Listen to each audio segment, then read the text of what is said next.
अस्सलाम वालेकुम नाज़रीन इकराम, सलामी टीवी इंडिया की अहम खबरों में आप सभी का इस्तकबाल है।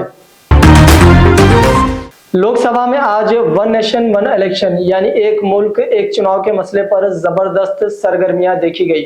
लोकसभा में इस बिल की अपोजिशन पार्टियों के कायदीन ने सख्त मुखालिफत की, लेकिन वोटिंग के बाद ये ऐवान ज़री में पेश किया गया। One nation one election bill से मुतालिक लोकसभा में जब वोटिंग हुई तो इसकी हिमायत में 269 अराकीन पार्लियामेंट ने वोट दिया, जबकि इसके खिलाफ 198 अराकीन पार्लियामेंट ने वोट डाले। बाज़ मरकजी वजीर कानून अर्जुन राम मेघवाल की गुजारिश पर बिल को जॉइंट पार्लियामानी कमेटी JPC को भेज दिया गया। दरअसल मरकजी वजीर दाखिला अमित शाह से मशवरे के बाद मरकजी वजीर कानून मेघवाल ने लोकसभा स्पीकर ओम बिरला से one nation one election bill को वसी सलाह व मशवरे के लिए पार्लियामेंट की जॉइंट कमेटी के पास भेजने की गुजारिश की थी। अर्जुन राम मेघवाल जी। Thank you, Honorable Speaker, sir. With your permission, I beg to move for leave to introduce the Constitution 129th Amendment Bill 2024, further to amend the Constitution of India। ये item number 18 में है और आइटम नंबर 19 में जैसे आपने कहा, honourable speaker sir, with your permission I wish to move for leave to introduce the union territories laws amendment bill 2024, further to amend the government of union territories act 1963, the government of national capital territory of Delhi act 1991 and the Jammu and Kashmir reorganisation act 2019। ये मैं आपकी अनुमति से आपसे leave मांग रहा हूं। Thank you sir. आपको मैं दूंगा। नॉट प्रॉपर एंड सेपरेट होगा, सेपरेट होगा, डिस्कशन होगा sir. allot me the time for only one person lead us, okay, but a constitution amendment bill drastically changing the electoral process of our country, that is to be introduced separately. That is to be introduction has to be discussed, then take the other bill. Otherwise, it will be not fair as far as constitutional amendment is concerned. माननीय सदस्यगण, मैंने आपको कहा है कि दोनों के विषय पर एक साथ बोलेंगे, लेकिन इंट्रोड्यूस भी अलग अलग होगा और पासिंग भी अलग अलग होगी। मतलब चर्चा करते समय मैंने जॉइंट बोला है कि दोनों विषयों पर एक साथ चर्चा करें। बाकी मैंने पेश भी अलग अलग किया है, माननीय मंत्री जी ने पेश अलग किया, मैंने भी अलग अलग बोला। सदर मजलिस जनाब बैरिस्टर असदुद्दीन ओवैसी ने वन नेशन वन इलेक्शन को इलाकाई पार्टियों को खत्म करने वाला बिल बताया। कहा, सिर्फ एक बड़े लीडर की अना की तस्कीन के लिए पेश किया जा रहा है ये बिल।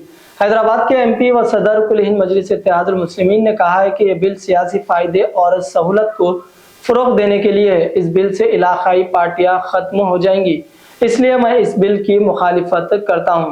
इस बिल को मुतारिफ कराने के बाद मरकजी वजीर मेघवाल ने लोकसभा के स्पीकर ओम बिरला से दरख्वास्त की कि वो इसे मजीद बहस के लिए पार्लियामेंट की मुश्तरका कमेटी JPC के पास भेजे। Speaker sir, I rise to oppose this draconian unconstitutional bill, sir। OBC के बाद सर मुझे सिर्फ 2 मिनट दीजिए सर। ओबीसी के बाद Sir, this bill violates the right to democratic self-government, which is part of Article 1419. And if a legislative assembly is dissolved, sir, and midterm elections are conducted, the tenure of that assembly will not be for 5 years, sir. This in itself is a violation of parliamentary democracy, which envisages a tenured legislature. Sir, constitutional scheme makes it clear that once elections are conducted, the House should have a right to function for next 5 years. This is violation of basic structure. That such a provision is being done for administrative convenience, not for constitutional purpose. Sir, the principle of federalism means that states are not mere appendages of the center. States are not dependent on the union for the existence. This is the violation of federalism, sir. Sir, in conclusion, Parliament is not competent to make any law that violates fundamental rights or the basis of the Constitution, sir. This bill indirectly introduced a presidential style of democracy. This bill is based on maximizing political gain and convenience.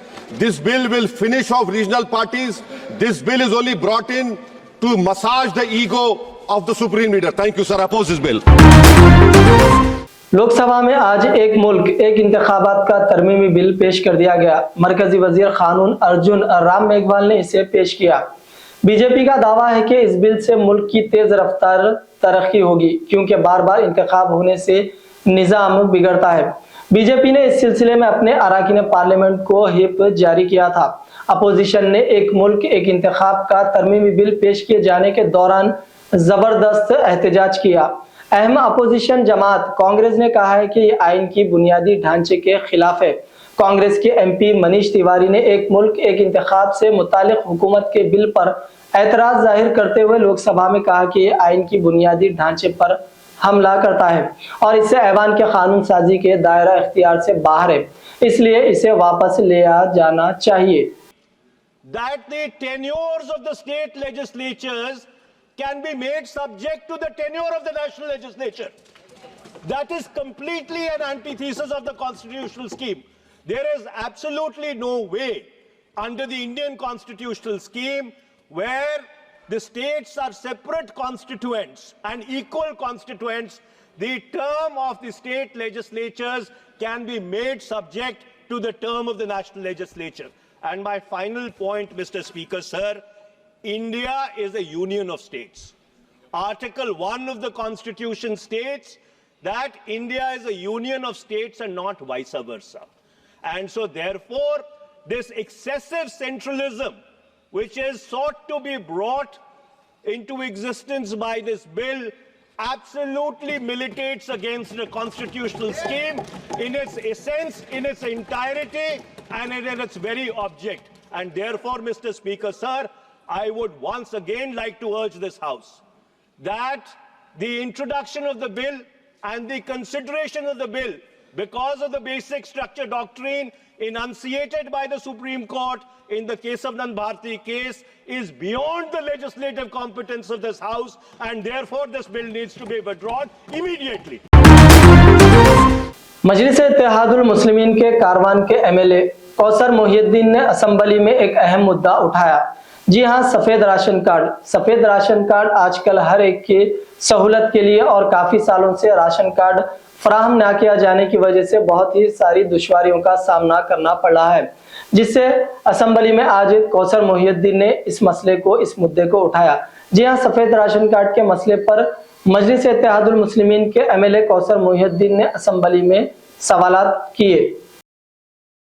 Speaker साहब, मैं आपके जरिए हुकूमत को यह बताना चाह रहा हूं कि पिछले 7-8 महीने पहले नई हुकूमत आने के बाद जो प्रजापराना के दरख्वास्तों को लिया गया था, जिसके अंदर कसीर तादाद के अंदर वाइट राशन कार्ड के दरख्वास्तों को भी लिया गया था, मगर आज आवाम इतनी परेशान है। जो वाइट राशन कार्ड के ज़रिए कई हॉस्पिटल के अंदर आरोग्यश्री कार्ड बनता है, और मैं आपके ज़रिए हुकूमत को ये बताना चाह रहा हूँ कि ये राशन कार्ड कितने दिन में देंगे, और साथ ही साथ वाइट राशन कार्ड ना होने की बिना पर अगर मेडिकल बिल को सबमिट करने के लिए अगर कोई मंडल ऑफिस को जाता है बीपीएल सर्टिफिकेट लेने के लिए, इसी तादाद के अंदर आवाम के जरिए मैं ये बताना चाह रहा हूँ कि ये वाइट राशन कार्ड को जल्द से जल्द जारी करेंगे तो मैं समझता हूँ आवाम राहत की नींद सोएगी और बहुत सहूलत होगी। मैं आपके जरिए हुकूमत को बताना चाह रहा हूँ। तेलंगाना कानून साज काउंसिल में बीआरएस की एमएलसी के कविता ने मूसा नदी के मामले में हुकूमत को शदीद तनकीद का निशाना बनाया। के कविता ने तफसील के साथ हक़ाइक़ को पेश किया। उन्होंने हुकूमत के दावों और इक़दामात पर कई अहम सवालात उठाए। कविता ने कहा कि कांग्रेस हुकूमत आवाम और ऐवान दोनों को गुमराह करने की कोशिश कर रही है। उन्होंने कहा कि रेवंत रेड्डी हुकूमत ये तस्लीम करती है कि मूसा नदी प्रोजेक्ट के लिए डीपीआर ताहाल तैयार नहीं की गई है। इसके बावजूद हमारे पास मुसद्दिक़ा इत्तलात है कि हुकूमत ने आलमी बैंक से इस प्रोजेक्ट के लिए 4100 करोड़ रुपए की इमदाद तलब की है। వరల్డ్ బ్యాంక్ కి సబ్మిట్ చేసింది సార్, ఈ గవర్నమెంట్ సబ్మిట్ చేసిన మాట వాస్తవమా కాదా, చేసుంటే అది ఏ తేదీన చేశారో ఇంపార్టెంట్ సార్. ఎందుకంటే ఇవాళ 16వ తారీఖు, ఇవాళ 17 డిసెంబర్ సార్. 17 డిసెంబర్లో హౌస్లో మనకిచ్చిన సమాధానం డిపిఆర్ ప్రిపేర్ కాలేదని సార్. మరి వీళ్ళు వరల్డ్ బ్యాంక్లో డిపిఆర్ ప్రిపేర్ కాకుండా 4100 కోట్ల లోన్ కావాలని ఎప్పుడు అడిగారు? ఆ డేట్స్ ఏంటి దయచేసి ప్రభుత్వం క్రిస్టల్ క్లియర్గా ప్రజలకు చెప్పాల్సినటువంటి అవసరం ఉంది సార్.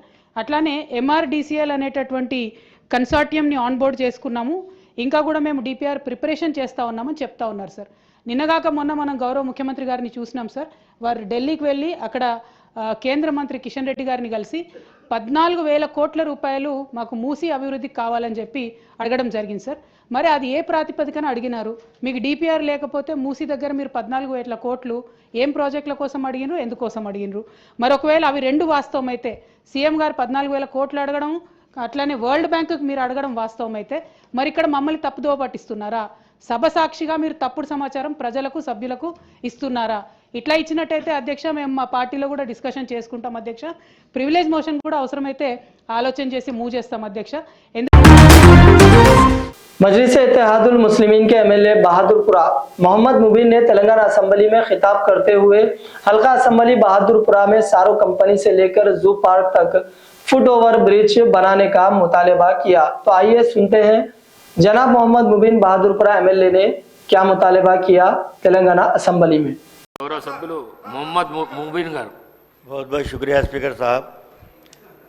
हल्के असेंबली बहादुरपुरे के अंदर जो बहादुरपुरे से लेकर जू पार्क तक एक ब्रिज को तामीर किया गया और जू से लेकर एक आरामगढ़ तक के ब्रिज को तामीर किया गया, लेकिन दोनों ब्रिज के बीच में सारो कंपनी से लेकर जू पार्क तक, जू के सामने तक जो जू को देखने के लिए बच्चे आते हैं, टूरिज़्म आते हैं, वहाँ पर हज़ारों लोग आते हैं, लेकिन वहाँ पर हादसा होने का बहुत अंदेशा है। लिहाजा मैं आपसे गुजारिश करता हूँ कि हुकूमत से उस वहाँ पर एक फुट ओवर ब्रिज को तामीर किया जाए ताकि बच्चों और जो भी टूरिज़्म आते हैं उनके लिए वहाँ पर एक फुट ओवर ब्रिज तामीर किया जाए सारो कंपनी से लेकर जू पार्क के। शुक्रिया। हैदराबाद समेत तेलंगाना भर में सर्दी की शदीद लहर जारी है। आदिलाबाद के बेला में पीर की सुबह कम से कम दर्जा हरारत 6.3 डिग्री सेल्सियस रिकॉर्ड किया गया।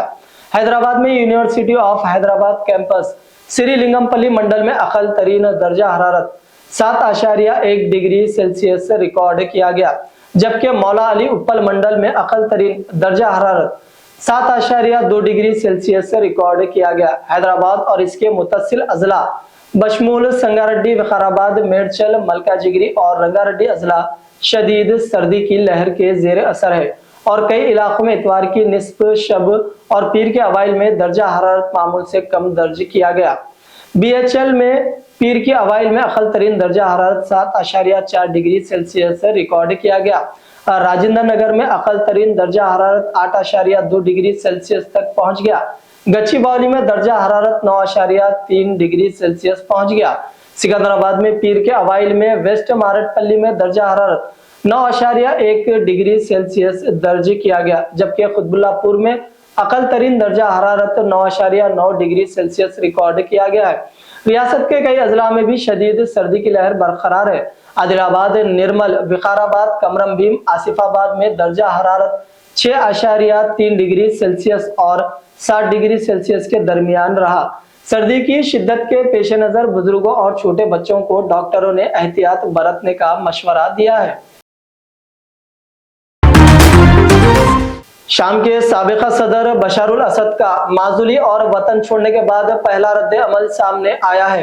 अपने पहले बयान में उन्होंने दावा किया है कि वो मुल्क शाम नहीं छोड़ना चाहते थे। रूसी फौज ने उन्हें वहां से निकालकर मॉस्को पहुंचा दिया है। अपने फेसबुक पेज पर जारी किए गए बयान में बशारुल असद का कहना था कि 8 दिसंबर को दमिश्क में बागियों के दाखिल होने के चंद घंटों बाद उन्होंने दारुल हुकूमत छोड़ दिया था। बशारुल असद ने दावा किया कि वो रूसी इत्तेहादियों के साथ मुशावरत के बाद लाजिकिया अल्ताकिया में रूसी अड्डे पर पहुंचे थे, जहां वो लड़ाई जारी रखना चाहते थे। बशारुल असद का कहना है कि जब वो ये अड्डे पर भी ड्रोन हमलों की जद में आया तो 8 दिसंबर की शब रूसियों ने उन्हें मॉस्को मुंतकिल कर दिया। ख्याल रहे कि लगभग 3 हफ्ता कबल शाम में बागियों ने बहुत तेजी से पेश कदमी करते हुए सिर्फ 11 दिनों में मुल्क के कई शहरों पर कब्जा कर लिया था और गुज़िश्ता इतवार को दारुल हुकूमत दमिश्क में दाखिल होकर 24 साल से हुकूमत करने वाले बशारुल असद का तख्ता उलट दिया था। बशारुल असद हुकूमत के खात्मे के साथ ही रूस चले गए थे, जहां उन्हें सियासी पनाह दी गई है। बशारुल असद का कहना है कि इन वाक़यात के दौरान मैं किसी भी लम्हा ओहदा छोड़ने या पनाह लेने पर गौर नहीं किया। मेरा मकसद दहशतगर्दों के खिलाफ लड़ाई जारी रखना था। तो नाज़रीन इकराम, ये थी सलामी टीवी इंडिया की कुछ अहम खबरें। दीजिए आपके दोस्त अजहर खान को इजाजत। अल्लाह हाफिज।